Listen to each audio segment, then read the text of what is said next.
Ladies and gentlemen, this is Joe's Classic Video Games back with another cool pinball repair video for you today. I can't mention what game this is. Apparently, YouTube doesn't like me saying certain things in the video because for reasons. So if I mention the name of the game, they take all the money that the video earns. Now, how fair is that? The same amount of people saw it, but they kept all the money. That doesn't seem fair. But if you didn't notice, we have done several videos on this one already, or a couple I should say, and we are now up to we need to fix the playfield a little bit. I've been wanting to work on one of these for a while. The only place that really has really severe wear is down here, and it's not even severe, and then up here where there's a little captive thing that you might call the grotto. So it's got a little wear there and a little wear down here. So we're going to try to match up some paint to do touch up. I gotta watch what I say. We gotta paint it. Put the paint back on, and then we're going to clean it up a little bit. We'll have to clear over the touch up paint and then wax it. So that'll be fun. We took this all apart on a previous video if you didn't see it. So go back and check that out. All of the parts are patiently waiting over there for us to put them back on the machine. If you don't know, whenever you're taking the top side of a playfield off, all you got to do is lay them on another pinball machine in about the same place they go on this pinball machine. It really saves you a lot of time and trouble. Use your pinball machines as tables, folks. That's a pro move. All of the people that's been doing it a while do that. Alright, so this shouldn't be too big of a deal because it's only a few colors. So I see yellow, I see white, I see light blue, I see orange, and I see black. And that's it. And the playfield has a few other colors, like it has a pink, obviously. And it has a green. But none of that is affected. What else is there? I'm looking at all the rest of the playfield to see if there's a bunch more. There's not. You know, whenever they made these, they silk screened them, so they tried to keep the color count down. And whenever they did the artwork, they only used a few colors, usually. And so we have 3 colors plus white and black. Now the white is not really white, though. It's like a cream. This is white. That's a cream. This isn't even like... it's like faded white, right? Okay, so like I said, it shouldn't be too big of a deal because it's just a few colors, and it's also geometric shapes. Now there is lettering. Don't know how that's going to turn out. Usually that's my bad spot. I don't do lettering too great. And luckily, the figures on the playfield don't need much work. They're trapped in their, a moment in time there, and they look pretty good. So we're going to leave them alone. Don't have to mess with that. It would really suck if like this was all screwed up and you had to try to figure that out. You know what I mean? It wouldn't look right. I'm not much of an artist, but I can draw at least somewhat straight lines, so I might be able to pencil that back in. So that leads me to my next point. The next thing I'm going to do is I'm going to use an acrylic ink pen, a black acrylic ink pen, which is water-based paint, to just draw the lines that are missing back in this area. Now, you have to use water-based, or I use water-based at least, because whenever you do the clear coat, you don't want it reacting with whatever you've used. So if you use like a Sharpie, for instance, yeah, that's kind of convenient, but whenever you go to clear it, all of that's going to run and mix. It makes a freaking mess, okay? So trust me, use acrylic. It just works a lot better. So I have actually got some little paint pens that look just like a Sharpie, but they have acrylic paint in them. So they're real cheap. If you'd like to get something like that, you can get them on our website. If you go to lionsarcade.com, there's a parts page at the top, and we've got like links to a bunch of stuff on Amazon that we use in our videos. So if you want some of those, you can go check those out. But let me go grab some of those, and I'll draw some of this back in, and then that will help us understand where the colors start and stop and what all else we need. But this is what we're starting with. All right, so I listened to a little bit of music and I went through and I just inked the black lines back in. Now that's kind of the backwards way to do it because that's actually the last layer that they usually ink on whenever they silkscreen it. So it actually makes more sense to do the colors first and then do the black lines later. Or you could always just draw the black lines in with a pencil or something, make it, you know, really quick. But I kind of like just doing it this way because you get a lot accomplished. So I mean, it's almost passable now with just the lines drawn back in. It really helps because it kind of tricks your eye into, you know, this doesn't look like a big worn spot anymore immediately to your eye. Obviously, if you stare at it, it does, but it doesn't look like a big worn spot. It looks like it's some kind of color thing. It's some kind of, you know, something's going on. So it just kind of tricks your eye into not noticing the wear, right? Now, I also will point out that there's Mylar in front of the kickers that someone added after the machine had been played for a while. So there's wear on the artwork that unfortunately is women's skin. You know, that's like the worst thing you want to see wear on, but they went ahead and did it. So if they would have cleaned that a little better before they put that on there... But they didn't. You can remove that. We've done videos on that before. It just makes the biggest mess in the world on the playfield on these older machines. Whenever you start removing that, the playfield has issues. So, you know, this is vintage stuff. So, like, look where the light is hitting it there. You can get a good look. Okay, see all of that alligatoring and see all that cracking in the paint? That's why you can't remove the Mylar very easily. Whenever you go to pull it off, even if you freeze it, even if you heat it up, on these older machines, whenever you go to pull it off, it's just going to pull all kinds of paint with it. So we just don't do it. It makes a big mess that you have to fix. So we're just going to leave it like that. I think the goal on these is not to try to make them perfect. If you wanted a perfect playfield, you'd start with one that's in better shape, or get a new old stock one, or get a reproduction one, something. But, you know, this is a vintage one. The gentleman that owns it, we talked with him. We got a pretty good grasp of how he's thinking on it. He just wants it nice and presentable. He wants it as nice as he can, but he's not super concerned about it being perfect, right? So I just, you know, I pointed this out, and I told him, hey, I could probably repaint some of that and match the colors. And he said, yeah, that'd be cool if you could do that. But, you know, he's not looking to get this thing looking perfect. We also have the benefit of, since it's just this area here at the front, that's kind of all you're going to be looking at. I mean, especially on this game, you know. You're going to be looking at the characters over here. You're going to be looking at the drop targets over there, you know. So you're not going to notice that the color might be slightly different on the yellow here than it is there, you know. So this is going to be a simple one, I think. So I think the first thing I want to do is attempt that yellow. The problem that you have whenever you're doing this, it doesn't even matter what the original yellow was because it's worn now. So we've already cleaned this. This is as good as it can get, right? But look what's going on with the yellow. See all the wear there? So the ball rolls around the playfield, and if you get a ball with just a little piece of rust on it or something, it scratches the playfield. And they all do this. So this has just been going on literally since the 70s on this playfield. So if I perfectly matched the original yellow and then painted this back in, it would stand out like a sore thumb because right next to it, all of the yellow is worn. So you really need to match the worn color. Well, the worn color isn't even a solid color. It's yellow with a bunch of black swirls on it. It's a gradient, you know. It's not a solid color. So we're trying to make a solid color that kind of approximates that and tricks your eye into not noticing it.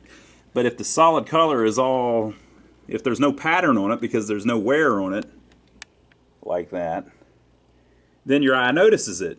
How come this part looks smooth and is all the exact same color, but the other part is all several different colors? That's actually under the Mylar. You know, so it's tricky to match a faded or a worn area of the playfield. What someone who's really high level and has all the time in the world to do it would do is they would repaint all of the yellow. So if you just repainted all of that, it would all be the exact same color. So you wouldn't have to paint match it. I'm going to try to get away though with just matching it.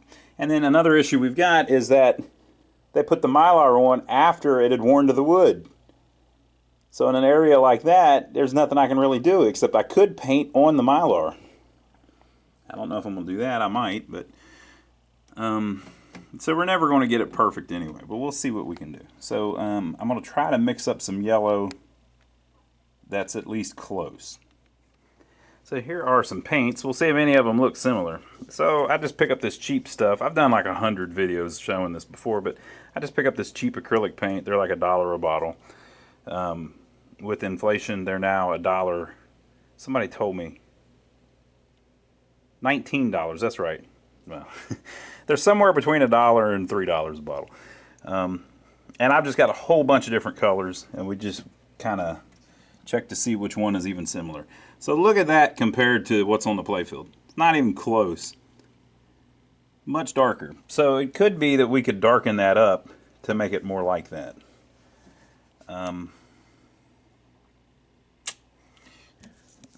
You hope to start out with something a little closer. Same deal here, much too light. And you would think that you could just use the same one on all the Ballys, but it doesn't work like that. So this is saffron yellow. To my naked eye, it looks too orange, and it's too light. Here is bright yellow, and there's a little bit of it dried on the top.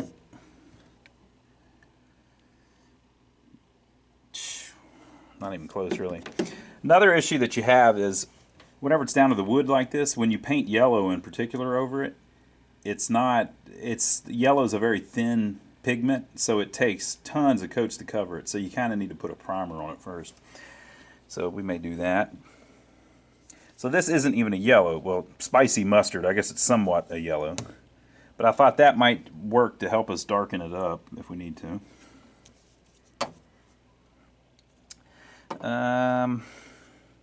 Primary yellow.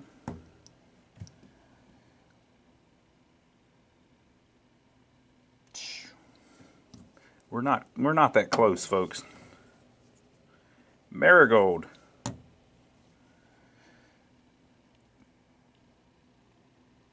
That's the correct level of dingy, but it's not yellow enough. And then I've got deep ochre, which is kind of more along the lines of it, but it needs to be more yellow, obviously. And we have antique gold. I've noticed before that if you put antique gold in with yellow, it makes it look kind of worn. Yeah, so we don't have anything that's even close, really. So this is going to be a toughie.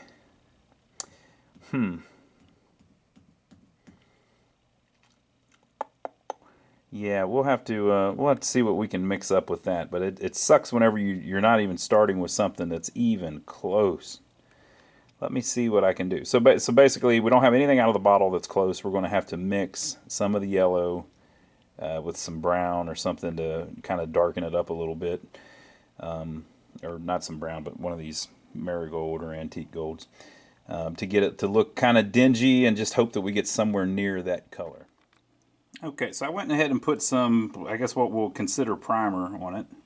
And I used this, just straight out of the bottle, buttermilk. There's also a light buttermilk. And it's kind of like an off-white, right?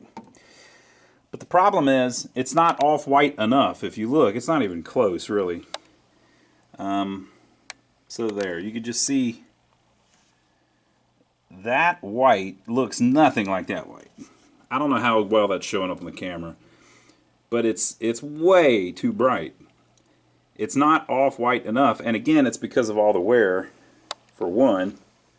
But if you look down here, it's also just, it's so faded.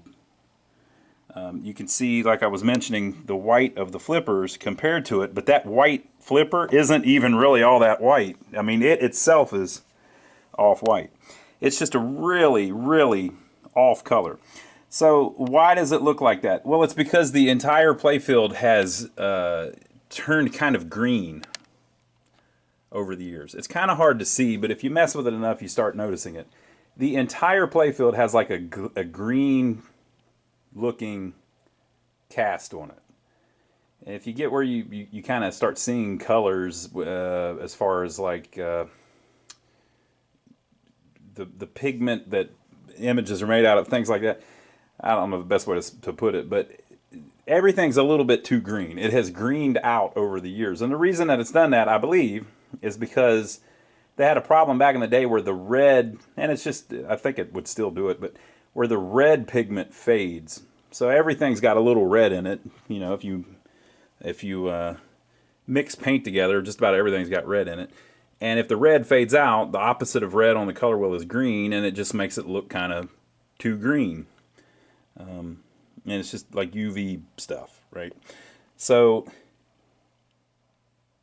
all that to say, to get that color closer to that color, we need to put a little bit of green in it. So I've got this Hauser light green. And I'm picking this because it's a light color and it's dull. You don't want to put like a neon green or something in it. And so I've put one drop in this little cap that I use to mix up. I just take the cap off of the paint, mix it up, clean it out, and put it back on it after I'm done. They're $1 a piece, you know. And I've had people tell me, "Oh, you should use this, you should use that." Look, this works really well for me. This is the way I want to do it. You do yours a better way. I'll do mine this horrible way that you don't like. So yeah, so that's where we're going. I just noticed, look how this is really cool. So they've got the two figures in the middle, and they're doing different poses. So this girl's got her hand over here in the way of the in lane and the out lane. So look how they've done the art. They have where it says 1,500 above the rollovers there. So they have lifted those arrows up in the air to kind of interplay with her hand. On this side, they don't have the same thing going on, and they've got this little bumper here, so it's a little lower. So they've lowered the arrows, which means that the 1,500 that's above the little rollovers over here, they had to squeeze below the little rollovers over here. So they just set it up with two different looks. That's cool.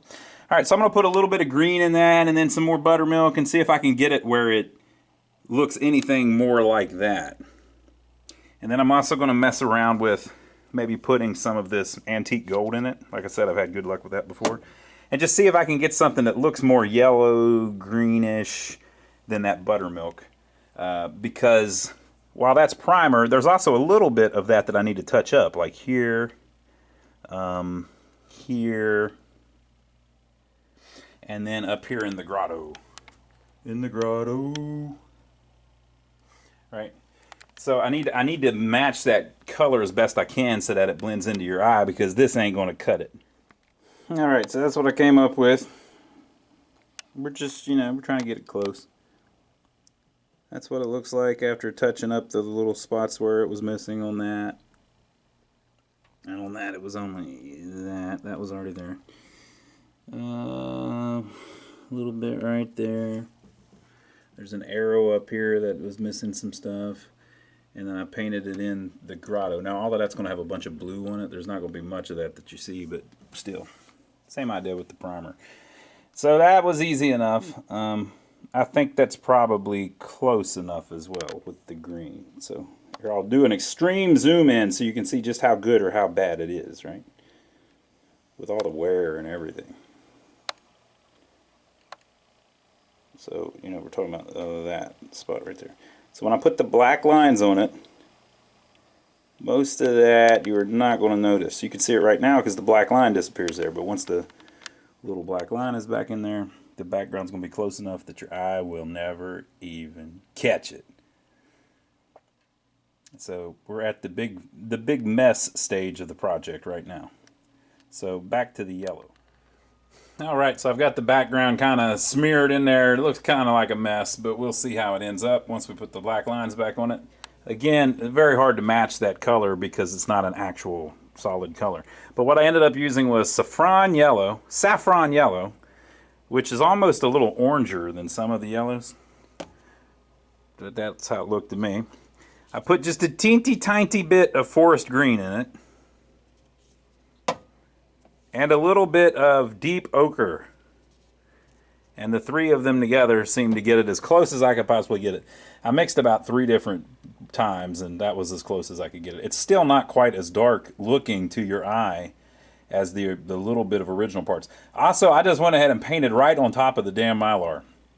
You know, now I could just cover up the last little bit of it that's original, but I kind of wanted to leave a little bit of it original so I could see how close we get it.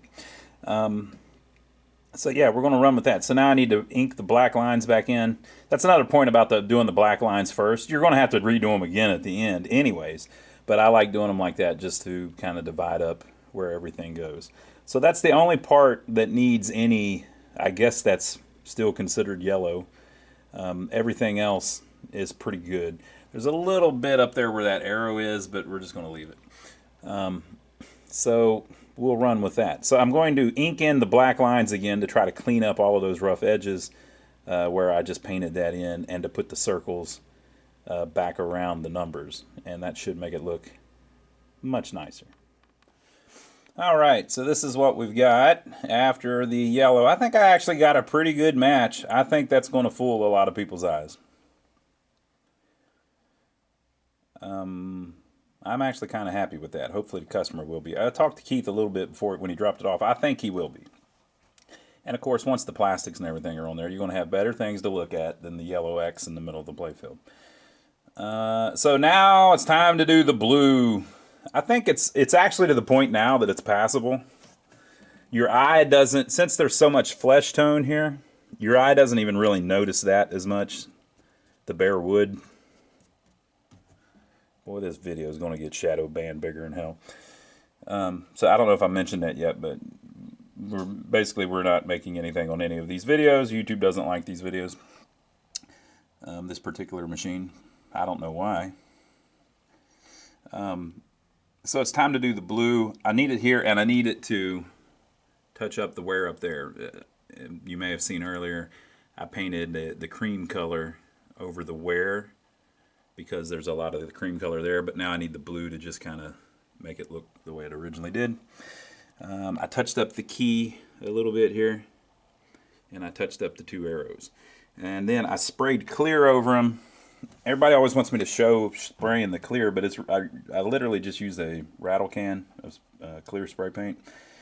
I don't really want a bunch of videos of me doing that floating around, because if you do that to a playfield that still has wax on it, you're going to ruin the playfield. So I don't I don't want people saying, well, the redneck on YouTube did it. So that's why I don't do that. And also it's less for people to complain about. So let's mix this blue. It's this beautiful, what would you call that? It's like a aqua blue, a powder blue, a baby blue, but it's got a little green in it because of what we were talking about earlier. So let me get all my blues out. And if we get the blue done, the only thing really left is a little teeny bit of touch up on the orange. Easy peasy, people. We're about home free. All right, so I have tons of blues. Every time I go in Michael's, I just grab some more blue. So there's a whole bunch of different colors of blue, obviously. So this is vivid blue, way too vivid. This is bright blue, way too bright. This is ocean blue, looks too oceany. This is true blue. It's too true of a blue, really. This is crisp blue. Too crisp. This is sapphire blue. Yeah, that's more of like a sapphire color. This is cerulean blue. I like this one because of the name. I have no clue if I'm even coming close to pronouncing it right. It's kind of cerulean, so it's not really what we're looking for. Victorian blue. It has like a Victorian look. That's not what we're looking for.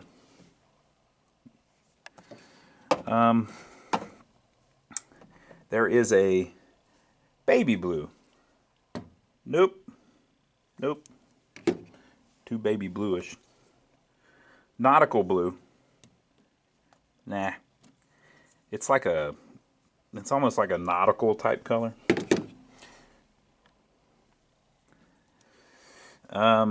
Sailing sky. It's kind of like a cross between like the sky when you're out sailing, kind of. Not quite right. Province sky. Now you would think this is similar, but this is like kind of like the original sky, I think. Okay. Moody blue.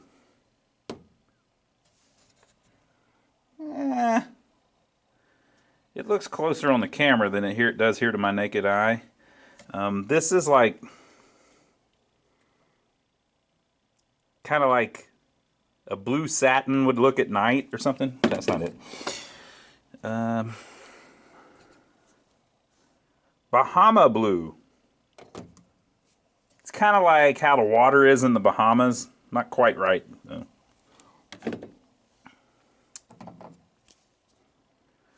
Laguna. It's like a Hispanic lagoon. It kind of looks like it. That's fairly close. It's just too light. We're going to keep that one to the side. We may be able to make this one that one. Okay. Calypso blue. This is like kind of like the John Denver song blue, but it's a little bit too calypso-y.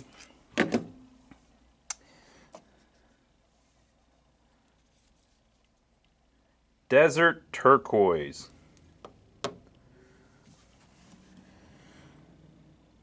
Pretty close, not quite green enough. When I was a kid, I lived in California, and we drove when I was about... Listen to this guy trying to ruin my story.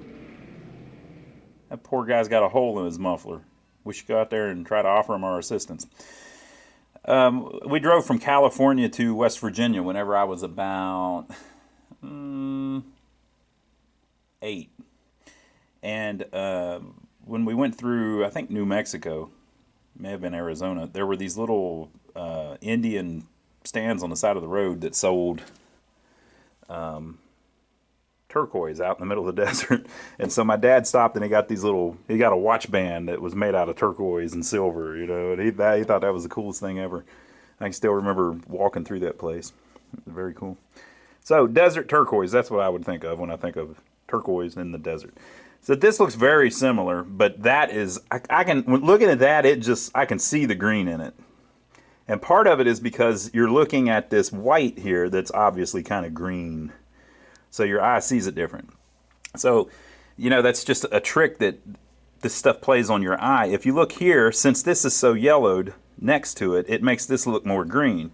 But if you look up here, you don't have that same thing going on. You've got a pink, or a purple, whatever that is, pinkish purple, which is more red. So that blue looks completely different than that blue, but it's the same color. It's just the colors around it are tricking your eye. And so it's hard to get this stuff to perfectly match, but we'll see what we can do. So I like this one, desert turquoise. And then our other one that we were thinking about is this Laguna, which is a little more green. So it might be, you mix a little of this with a little of that, and you get what you want. Open water. So that's the blue, like if you're out in the open water. It's not quite right. Hawaii. So this is a blue like the water in Hawaii. Or as Brother Is would say, Hawaii.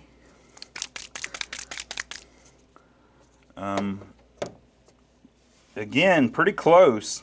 It's going to be darker than what you see through side there.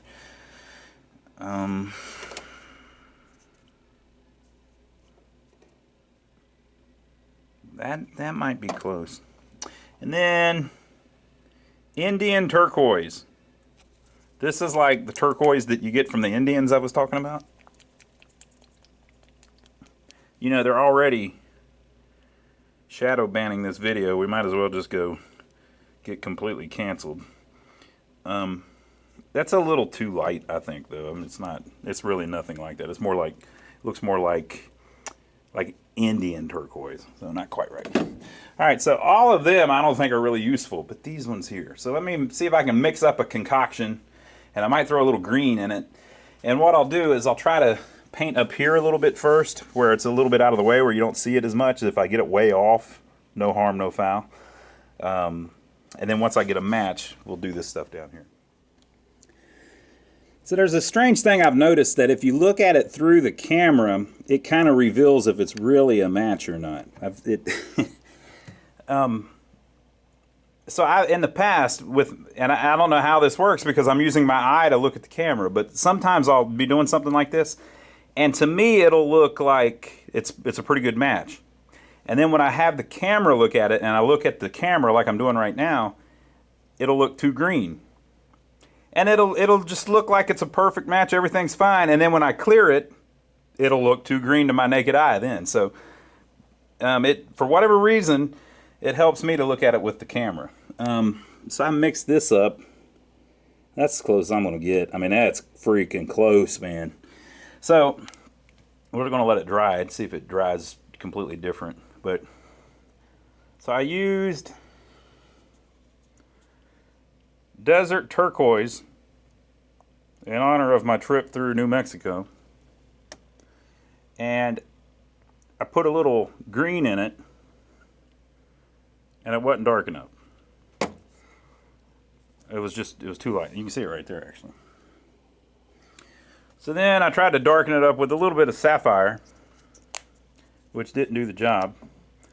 So I broke out Old Faithful Cerulean, which is just a really dark blue, and put a little bit of that in there, and that darkened it up pretty good. And that looks about perfect. I was going to do it up here, but those were actually pretty easy to get to. All right, so I'm going to let that dry for a few minutes. And I know you can use a heat gun and all that crap. I just like letting it dry. And if that's close enough, we'll paint the rest of it. It's so close, I'm not going to touch it. But I think it's slightly more blue than the background. If I get close enough, you'll be able to tell where I stopped.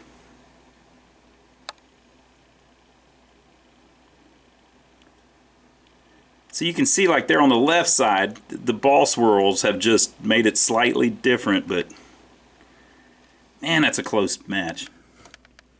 I'm very, very happy with that. Very, very happy. Okay, so I touched up the orange on the bottom left. You can see it a little bit. It's not as perfect as, you know, it's not perfect, but it looks decent. I just repainted the 4 orange arrows around the 20 there. I got to ink all this back in with black lines, of course. Just so that it would match the touch-up, you know. And then we had a small issue with Amy up here, we'll call her, where she needed a little enhancement work. And so I had to mix like a flesh color. So what I did was, the orange, I used bright orange, which is kind of all I had. I need to order some oranges. I'm going to order some oranges out of this. Bright orange. I put a little bit of forest green in it to darken it up a little bit. And then I put some of this canyon orange in it, which is really good, and I'm about out, so I might just order like 10 things of these. And I got what I got. It's pretty good. Oh, and so that was the orange. And then to make the skin color, you know, like I was mentioning earlier, part of matching this faded is everything's green. Like there is I've been doing it long enough that when I look at this, it looks like nice art with a green layer over the whole thing. So all of this has the same green on it. So if you get one color that's decent, you've got that green thing kind of down, right? So I took the buttermilk, which is, you know, like an off-white, and I just mixed that same orange in the buttermilk and it gave me the skin tone. So I was able to do her enhancement. I haven't put the lines in yet, but so I think we're done with all the colors. I just need to do the black ink a little bit more, and you know, obviously touch up the areas where the ink is done. Now, you could go through and do around all the little circles. Some of them need a little work, but I kind of like leaving the ones that aren't really bad, like her hair, for instance. Her hair has a little wear. I like leaving it like that, where there's just a little bit of wear, because if you try to make it look perfect, you know, all of this here, you can see where everything's been redone and it's not quite perfect. So if somebody stares at it long enough, they're going to go, oh, somebody's repainted all that. Well, you know, you don't want, if they're staring at that, the only thing they're going to notice is that the brown in her hair is a slightly different color or whatever, you know. So if you can get away with it, the way I look at it is you start at the things that are like a 10 or a 0 out of 10. So like if there's big wear around the bonus ladder, you got to do something. I mean, it looks horrible. It's like 0, you know, out of a 10. This little part right here, her face and the hair and everything, man, that's like an 8 at least. I mean, it's not that worn. It's a little bit worn, but it just makes it look a little aged and classic and vintage, which is what this whole thing's about anyway. So there's no way I'm going to touch up an 8. It's like the Pamela Anderson Heather Locklear thing. Tommy Lee traded in Heather Locklear for Pamela Anderson. What the hell? You know. You get my point. I think I'm making a good point here. All right. So let me touch up the lines that are left around the grotto up there and the chick's enhancement. There's a little bit up at the top. If you don't know, when the ball comes up here, it always hits the bumper, or this little gate that's here, or the bumper. So there's always a worn spot right there. So I'm going to touch up the black, and we're about done with the artwork. All right, so this is how it looks with the ink on it and with the clear coat on it. I'm happy with that. I think that's pretty good. The key and the grotto. I think once all the plastics are back on, that'll all look pretty good. Very cool. All right, so we'll have Joey put this sucker back together, give it a nice wax job. Cue the music.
All right, folks, we've got it back together. I think it came together pretty good.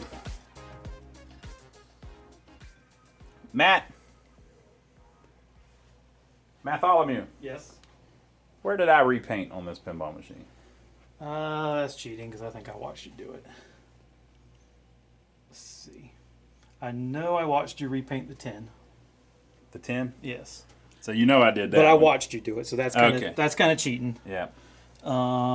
Other places you've repainted. Did you repaint around the 5 and the 20 here? I did, yep. You did Okay. pretty good eye there. Just call it the color difference a little bit. Okay. I don't think you repainted anything up here. Nope. That's pretty good. You spotted a couple things, though.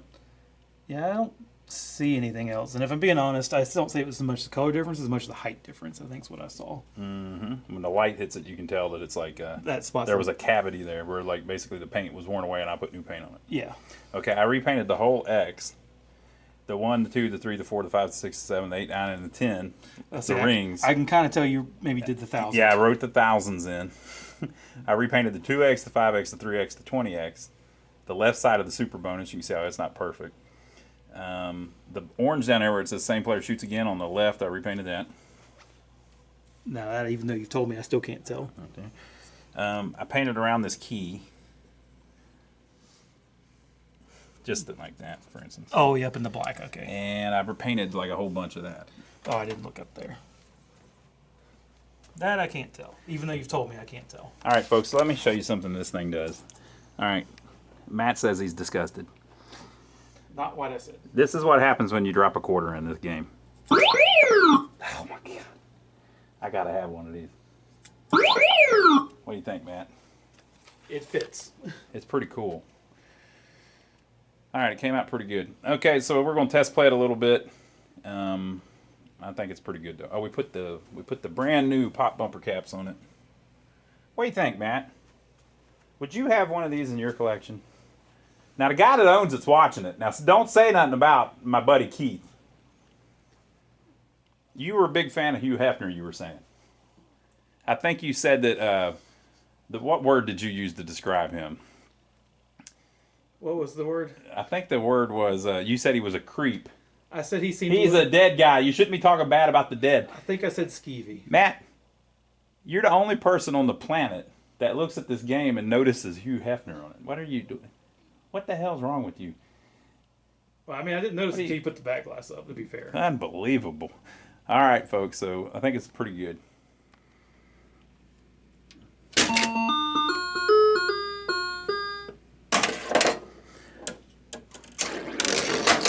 Look at the lights. It'll blind you.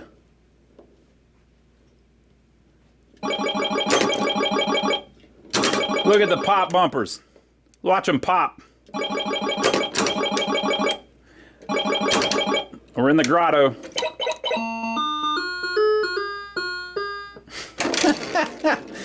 Yeah, the soundboard's really great on this. You wait till I get to flip it. Bam! Look at that. You You probably didn't think it was going to happen like that, did you? Oh.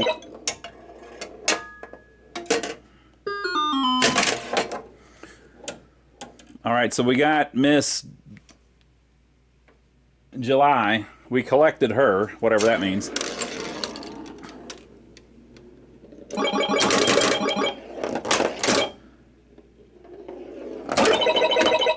Whoo, them kickers.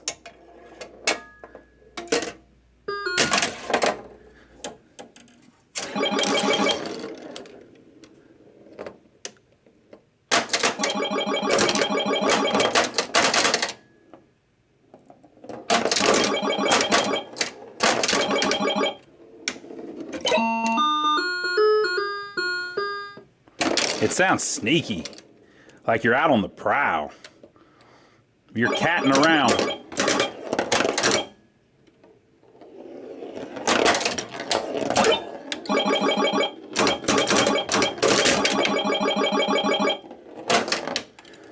Yeah, I think Keith's going to be very happy with this because it's playing very strong. It looks good. Oh, do I get the key? Do I need to get the key? Do I need to get the key to room 5 or whatever the hell that is?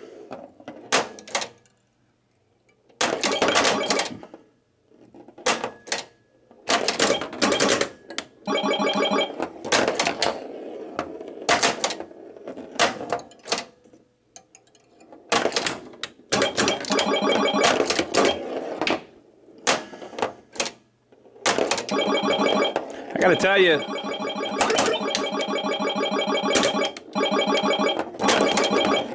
it's the typical nice Bally layout.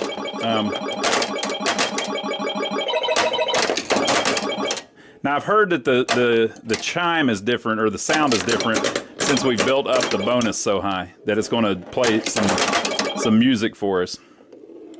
Somebody was telling me the other day I was doing it wrong because I didn't get the whole thing or whatever.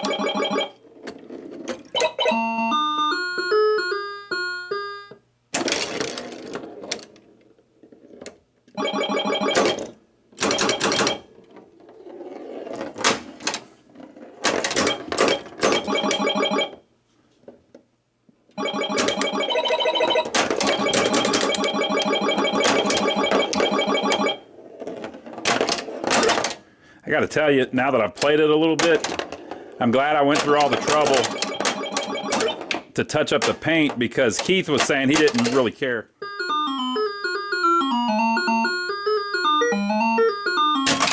That's pretty cool. Keith was saying that that'd be cool, but he didn't really mind too much. But I'm glad we did it now, because this thing's pretty nice, actually.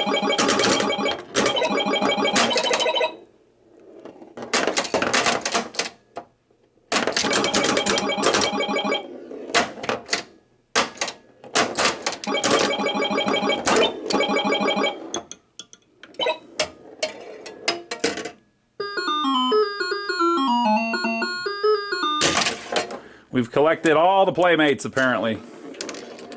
Ball 5.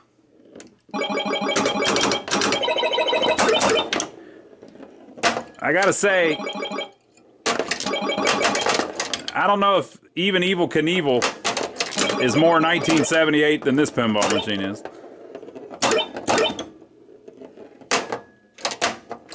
We got the plastics flat up at the top where the Playboy bunnies are. We ordered the two plastics on the right that were cracked.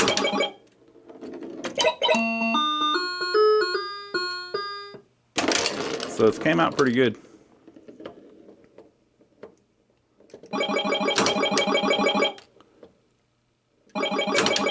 I think it's sitting a little to the left, maybe.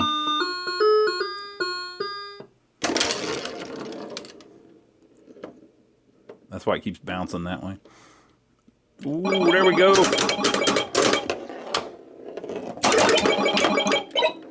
All right.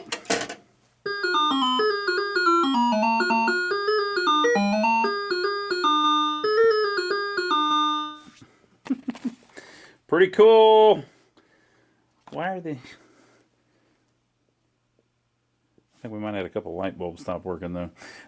Very cool though. I like it. What a cool game. So there you go, folks. That is Bally's Playboy. What a beautiful back glass too.